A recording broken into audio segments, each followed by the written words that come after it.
Using the Project Explorer in the bulk pattern analysis software, I can navigate through my project to get more detailed information about the different characteristics or different features in the project. In this example, you'll notice I've got two holes that I'm looking at. You'll notice in the Project Explorer, I've got Tool 2 Datum C G54P1 X offset. That's this hole. Notice the symbol in front of it is green. The green indicates severity level. Green means you're within tolerance. Yellow means you're within a percent of tolerance, and red means you're out of tolerance. The other hole, Tool 2 G54P2 X offset, is this hole, and you can see I've got a part that's out of tolerance. The list of parts below that is showing you the same information. This gives you an easy way to glance through the list, and I can see that part 7 is the part that's out of tolerance. So the symbols are color-coded to represent the severity level of the feature, or I should say the part.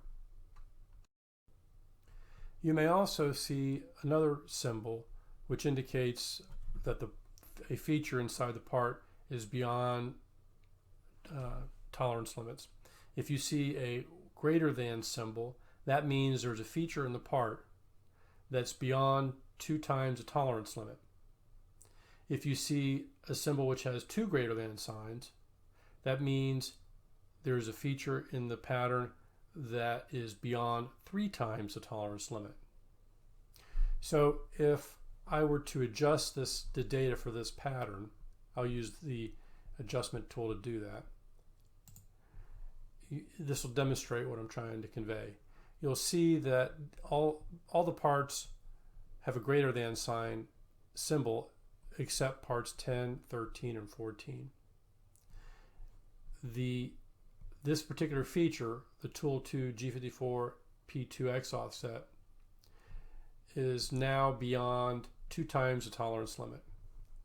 If I hit this button again and modify it one more time, you'll notice I've got 2 greater than signs, because now this characteristic or this feature is beyond 3 times the tolerance limit. This information is really useful if you're reading in new data and I've got one hole in the pattern of one of the parts that is clearly bad data. I'm going to go ahead and simulate that by sending this data back home. And I'm going to pick part 1, and I'm going to adjust one of the holes by changing the number manually. Now watch what happens when I graph this. It's hard to discern what's going on because I've got one part that is so bad, it's so far out of tolerance, that the plot doesn't really make any sense. By using the Project Explorer, I could quickly see that part 1 has a feature that's really way out of tolerance. If I were to click on part 2, you'll notice it makes sense, and the rest of it makes sense. But part 1 is the one that's giving us a fit.